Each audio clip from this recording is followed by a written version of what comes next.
Hey guys, editing the video right now, the one that you're about to watch, and just want to apologize because this video was filmed probably 2 months ago, and I literally just got around to editing it. I just got to Tyler, so the videos may slow down a little bit because I got a different daily driver instead of the IS, so I can't really film for that all the time, but it kind of opens up the channel because I can do literally whatever I want to it now. So again, sorry for how long it took to get this video out, and also sorry about the clips at the end because I never really finished recording for the video, so I'm just getting clips that I had laying around for it.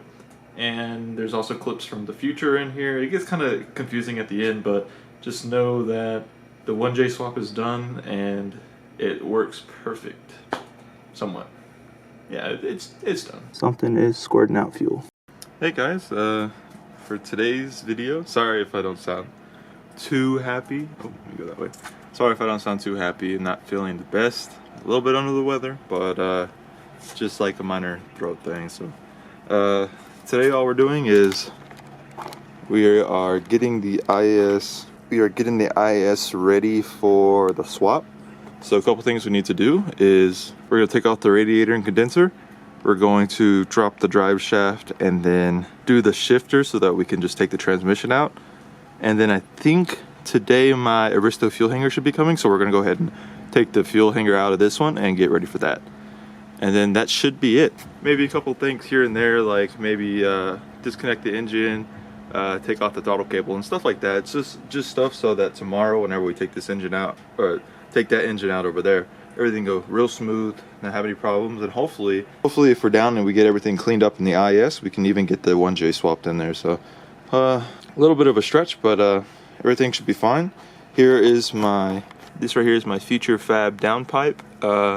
Comes with like a resonating or like a recirculating wastegate tube or whatever. Couldn't get the best wrap job on it, but it's better than nothing, and looks pretty freaking sick still. Makes everything look nice and cool, like a pretty nice setup. 1J is still looking pretty clean. We got the boost controller kind of just taped up here, or zip tied up right now, but besides that I've done everything right on here. Haven't lost a single bolt on this engine. We got the new mounts on there, so everything is ready to go. It really is. Also, another thing that I'm doing today is I'm taking off all the accessories on this engine and moving it over to this one already, so everything will be ready to go. Like, we need everything to be ready to go. Like, it's gonna be so quick. Hopefully we don't forget anything or mess anything up, but I'm gonna try to get everything done really quick. Another thing I probably need to do is clean this up. I didn't even notice this, but let me go ahead and take, see, can this come off? I'm gonna try to go ahead and take this off real quick and paint it silver, make that look a little bit better. One thing that I've been doing is literally painting everything. Like, this right here is the power steering pump bracket. It's painted black. I got the brackets for the intercooler painted black. Just want everything to look nice and clean. But besides all that, I'm gonna upload a video today of the drift meet that I did. At least part one of the drift meet. There's 2 parts because there were so many clips, and I wanted to include everything. That way I had some nice videos on the channel. But besides all that, let's just go ahead and get into the IS300. I gotta jack it up and do all this bukkake on it. So, alright, so we got the bumper, we have the intercooler, and now all we have to do is take off this crash bar, and then we can try to fit up the intercooler. Alright, so I'm getting her ready. Pretty much got this off, AC stuff all drained out. That's already off and kind of taped up so nothing gets in there. I'm about to drain out the coolant with this bucket, and then we're just going to try to take all this front stuff off and then get the accessories off. That's the first plan for today. Alrighty, so got all this stuff off, so pretty easy, really not that hard. Still draining a little bit from a hose maybe, yeah. Now all I gotta do is maybe get the alternator off, pump, and AC condenser. Maybe paint the alternator, and it should be good to go. That's pretty much all I need off this engine, and then start unconnecting stuff. So, alrighty, so we got all the accessories cleaned up over here. They're better shape than what's over here, so it'll make the engine look a lot better. And then sadly, just got notification from UPS that the package for my harness won't be here till Monday. So we won't actually be able to start the engine this weekend, but we can still put it in and have everything ready for the harness, and then it's ready to go. I would really like to put the harness on it now so it's easier to put on, but it's not looking like where it's gonna happen. So sad boy hours, but we're just gonna go ahead and finish up the engine, finish what we're doing today, and hopefully my Aristo fuel hanger still comes in. So guys, sorry about my hair. I just woke up. It's about 11 o'clock, and we got the J. I had a bug in my hair. That was weird. Like a fly or something. Whatever. We got the 1J swapped in. I kid you not. We started at 11 o'clock. I did all the prep, mind you. So I disconnected everything yesterday. Ran a couple of the return lines, or ran a return line, and we got the thing swapped in. We started at 11. We took out the engine, swapped the transmission, all the pressure plates, flywheels, all that. Put the engine in by 3:30. Like, we freaking hammered it out. It was so smooth. Nothing bad happened. Now I have to wait for my harness that comes in on Monday.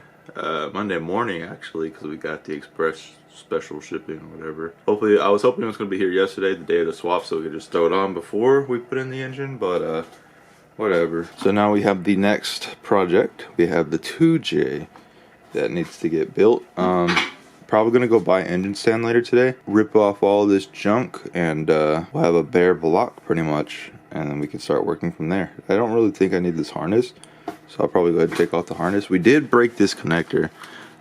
We had to connect. Let me see if I can get a good view. We didn't have a hook because the 2Js, the GEs don't come with the second hook. They only come with one, which is weird. But we had to connect on the headers, and it just smashed this connector. Just completely destroyed it. But that's fine. You don't need that connector anyways. So you probably do. But what I need to get off now is I need to get off this TPS sensor and go throw it on the 1J. And then I'll show you what we have done with the 1J and what we have left. But it looks amazing, guys. I'll just let you know right now. We only have a couple things left, like a couple small things. Also, growing out the mustache. Not very much mustache to grow out, but whatever. Let me get the garage door open and I'll show you what we have. Alright, sorry if there's any wind, but that's what she looks like. Oh, bad mama jamma right here.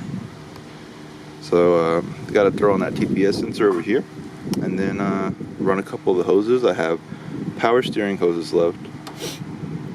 I have power steering, heater hoses. I have to throw on my slave cylinder, and that's pretty much it. And just run the harness once it gets here. But that's literally it. Like, it's almost all the way done. Another thing that we need to get is a new serpentine belt. This is the one that Drift Motion sent me, and now that I'm saying that, I'm glad. I gotta give them a call on Monday, see if they sent me the wrong one. But this is a 2JZ serpentine with the 2JZ water pump, and I guess it's too big or something. I don't know. We ran it right, but it's just too big. And the 1J is too small, so need something in between those. Pretty exciting stuff. I got the harness in, so that means we can go plug it in, start the car, finally.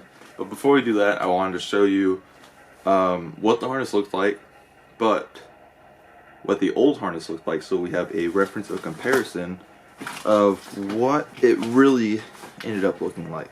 Let me see if I can get this all sorted up. So this is the old harness. I don't know if I'm able to get it all in the frame. Of course, there's no connectors on it because I'll show you what the new harness looks like. We actually ended up using all the connectors from the new harness, but this is what this one looks like. It's very big. It's bigger than the box, actually. Probably about even the same height with this cover on, but see if I can, almost the same height of the box. And then we have this, which is actually shipped through UPS, but I'm guessing he used the FedEx box. I'm not too sure on what happened or why it's in this box, but very sealed. And let me see if I can open it up on camera. I'm hoping I can. It's not a very sharp knife, but and I'm sure this is not the way you're supposed to open it, but it's the way that we're opening it today. Alrighty, here it is. Here's the first glimpse of it. We have the ECU, and then we have the harness. So this has the original connectors from the 1J, which were in perfect shape whenever I got this. The only thing that it was missing, let me see if I can, find this. Actually, I might be able to show you on here. The only thing that it was missing, see, these are where all the connectors were, and then it had these random stray connectors. These connectors were cut off when I got them, so he had to actually go and get the connectors from a 1J. This freaking spaghetti monster is going to be so hard to put on the car. There we go. Okay, so he actually needed to go and get, I think they were these connectors right here. I had these connectors, but this is what it looks like. It's plug and play. This box right here allows my MPX, so my AC, tack, fans, oil light, everything. This makes my dash work. And then we have this right here. I think this is what this is. Yes, this is my, since this was an automatic harness, I needed to use this. That way that the 1J wouldn't cut or lower the power because it's on a manual transmission. So this is what this little box is from. These are from Yuri from All 4 Swap, I think is what it is. I'll put the link in the description. He makes great swap devices just like this. That way everything will work factory. And then get my ECU out. And then the actual harness itself was made by Phoenix Engineering. The quality of the harness is like perfect, like only white wires. I didn't even ask him to do this, but it looks freaking sick. Here is the, let me see if I can, you can see like the white wires through the harness. This thing just looks awesome. It's got the resistors on there. Everything looks perfect on here. Is exactly what you would want. I don't think he did anything to the ECU. I think he just put a sticker on there. But we're gonna go ahead and throw this harness on the car real quick and see how this bad boy wants to start up. Hopefully I can figure out how this harness goes on the car. I know I've been terrible about filming all this, but we almost got it all hooked up. We have this whole left side hooked up. The only thing I had to do that wasn't on the harness was get the alternator powered. And then we have a couple connectors left. We have our throttle body or TPS sensors. And then we have these 2 sensors, 3 sensors, that I'm not too sure where they go, so I'm gonna have to figure those out real quick. 4 sensors, 5 sensors. We have a couple sensors left, so let me hook these up and then we'll go ahead and crank it a little bit. Alrighty, we have everything hooked up. Let's do a quick prayer real quick. Hopefully this all works. God, please let this work. All right, there we go. Quick prayer. Let me just hook up the MAF just in case it doesn't like not having a MAF. Should be somewhere over here, Mr. Maffy, in my Toyo box down here. All the way down here. We're gonna start without the igniter first, so that way we can build some oil pressure, check to make sure everything's good, and then we'll hook up the igniter, and hopefully we'll be fine. Okay, the igniter is on. I'm not gonna lie to you guys, I'm pretty freaking scared. My first time doing this, so make sure there's nothing on the car. Get these 2 cars off of here. Pretty sure I got all the wires. Fits pretty all right. These are all good.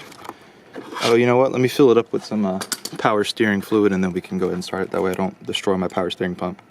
We're gonna do a quick check of the oil to make sure I filled it up and that it wasn't a dream. We got some oil in there. I don't know if y'all can see that. It's not really focused, but there's some oil. Throttle's hooked up. All right, let's go ahead and give her a try. Make sure this is good. Igniter's not hooked up. We're gonna give her a quick crank and then check the oil to make sure it's actually getting sucked up. Just give her a quick start. So neutral, clutch in.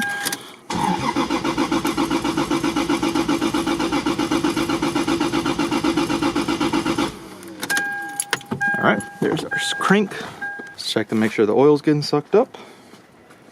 That would definitely suck. Definitely smell the, oh, we have a leaky injector somewhere. Something is squirting out fuel. We have an injector just squirting fuel over here. It's not good. I don't know if y'all can see, but it's pretty wet down here from fuel just being shot everywhere, so that's not very helpful.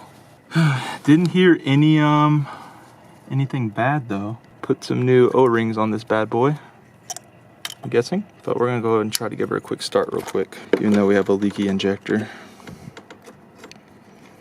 Hopefully nothing bad happens. I don't know which fuel injector it is. I think it's that last one over there. Just shooting fuel out. Where's my fire extinguisher, just in case anything bad happens? Got this over here. All right, let's see.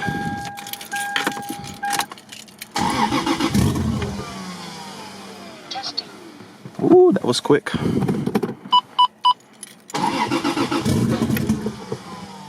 Testing. getting some freaking fuel issues. Okay, something is just squirting fuel over here. Make sure we're not having any issues down here. Okay, we are having some gas leak, but that's about it.